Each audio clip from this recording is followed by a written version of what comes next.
cost of living going through the roof, 9% inflation, increased interest rates, the war in Ukraine, COVID, fuel prices going up, and so much more.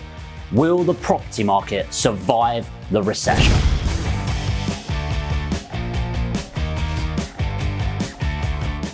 As I said, there's a lot going on in the world right now, and COVID isn't even the end of it. Now, what's happened kind of due to COVID is a lot of pressures outside of this. So the increase in interest rates went up 2.5% in June 2022, increase in the overall cost to landlords, which means lower profits, which then leads to increase in the rents, putting more pressure on the tenants who then default on rental payments, and the cycle goes on. But also we've got inflation, which usually is an indication of solid growth in the economy, but actually it's really to get back some sort of cost, and then the cost of living spirals out of control. We've got house builders that need to end up charging a lot more to the end user, which is good short term because it increases the property prices.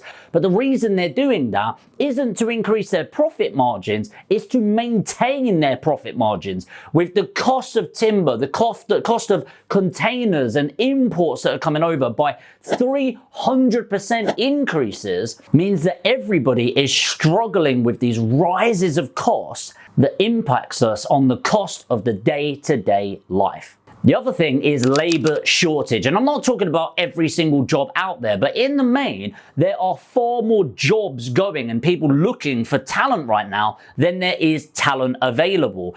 And COVID kind of impacted us a lot because a lot of the people that were physical labor, if you like, labor on farms, labor on build outs and things like that, they had to survive through COVID. And so what they end up doing is going to get jobs elsewhere.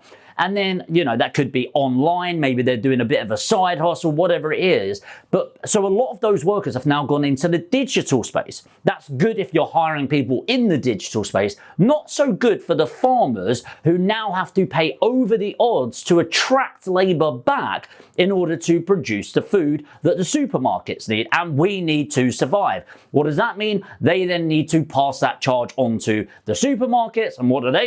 They then pass on the cost of that to us, the consumer. And so it all increases. Now, naturally, that is good short term at least, because unemployment is at a shockingly low point right now, which is great because we've got a workforce that is contributing to the economy and pushing us through this. But what does that mean in terms of a recession, and how does that impact the property market?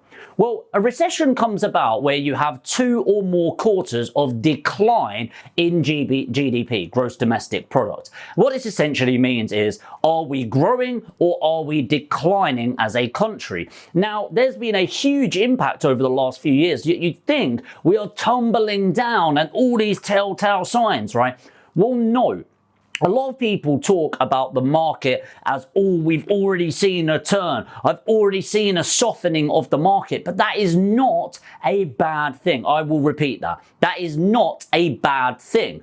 The property market has been going like a skyrocket for the last couple of years. There is no way that we could maintain 1% plus growth every single month. The long-term average capital growth is 7.9%, and that is a good average.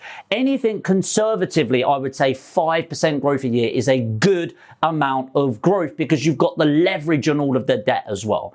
So it's not that we are going into a declining market, but we are stabilizing. And I know this is really hard to be taking in if this is the first time you've heard it, but too much growth is not a good thing. It ends up damaging the ecosystems around it, okay?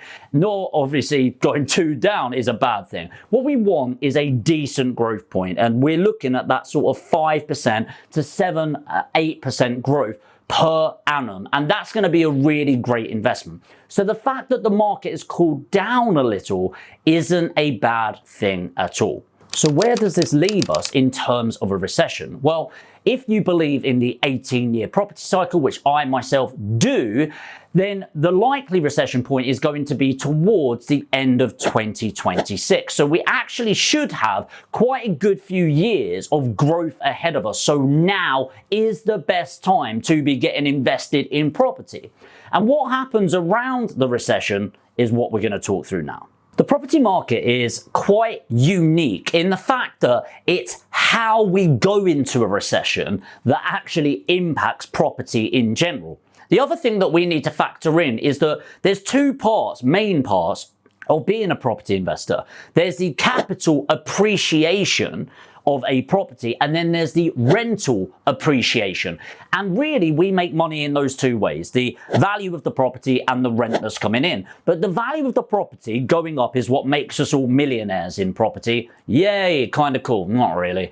The thing that keeps us going and actually pays us day to day is the rent, the cash flow of a property. So what happens in the recession is often the value of property sinks a little bit. And by the way, that's going to be impacted by why we go into it. So if it's through massive liquidity issues in the country, like the last recession, because of the banks in America and stuff like that, then it impacts it quite a lot. But if you look back at 2007, you will be able to see that actually we have far surpassed that drop in 2007, 2008, which at the time was like, oh my God, this is amazing recession.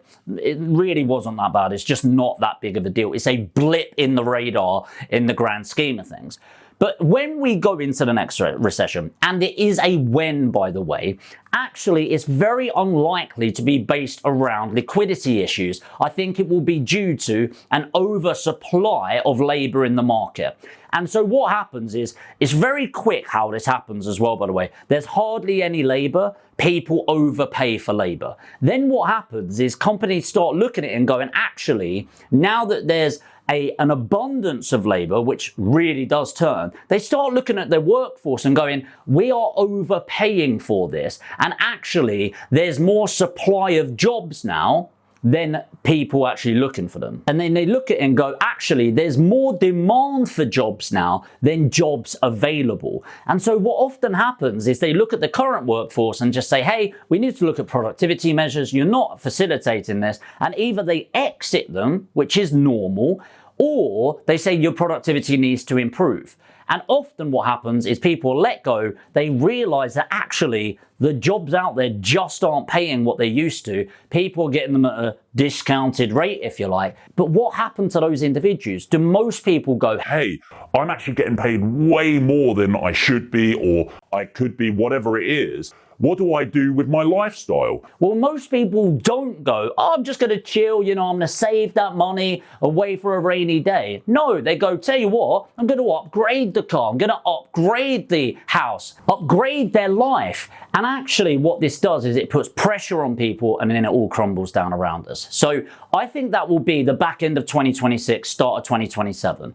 I personally believe that property prices will drop around 10 to 12%. We'll see when it happens and we can come back to this video, right? But 10 to 12%, and you think, wow, that's a really big thing. If I bought a £300,000 house, it's going to go down to 260. So what? We've still got 4 years of growth averaging at 7.9%. That's around 30% worth of growth in taking back 10 to 12% drop. Who gives a shit? Now, here's the interesting thing. What happens to rental prices? Well, when there is a housing recession, which is a bit of a micro bubble, what it means is a lot of people that were looking to buy, now need to rent out properties. So it's not often that landlords lose their properties during these periods. As an investment, it's still a great investment. It's like having a stock that kicks out £1,000 a year. You're over the moon at it, but the value drops from 20,000 to 18,000, but now it kicks out £1,000 a year. You don't really care, right? Well, in property, there's this weird thing that the value might drop, which we don't care about because we're buying it and it's increasing over time. And I'll get back to that in a moment. But the demand for rentals goes up and the supply for rentals isn't keeping up. And so often what actually happens in a recession in the year following, the 2 years following, is rents go up. Okay, rents go up. And so actually our return on investment during a recession often goes up along with it, which is kind of insane, but is a really powerful thing. Now, some people worry about mortgages clawing back. It just doesn't happen. People spoke about the last recession. No, a bank went bust. Okay, that is completely different. Banks don't claw back money. And so actually, I think it's a really powerful situation.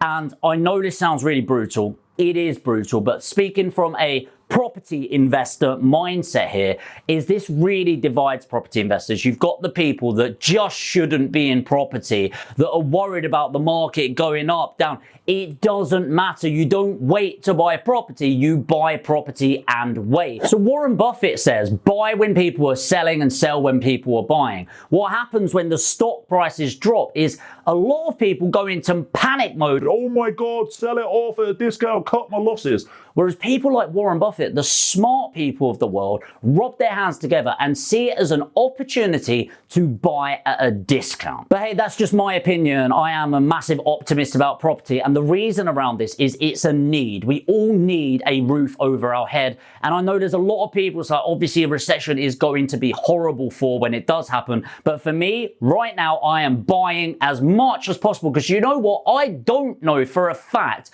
that it's going to be in 4 years. It could be in 6 months, but hey, it could be in 10 years that the recession happens. People don't know for a fact when it's coming in. So why would I wait around to buy property? Why would I wait to invest? I'm going to buy now, hold for the long term, and retire a multi-millionaire because I took action today. But hey, that's just my opinion. Put in the comments below, are you going to buy property and wait, or are you going to wait to buy property? If you are new to the channel and you like anything about property investment, this is definitely for you. Make sure to hit the subscribe and the notification bell. And hey, on the way to the next video, make sure to destroy the like button, and I'll see you in the next video.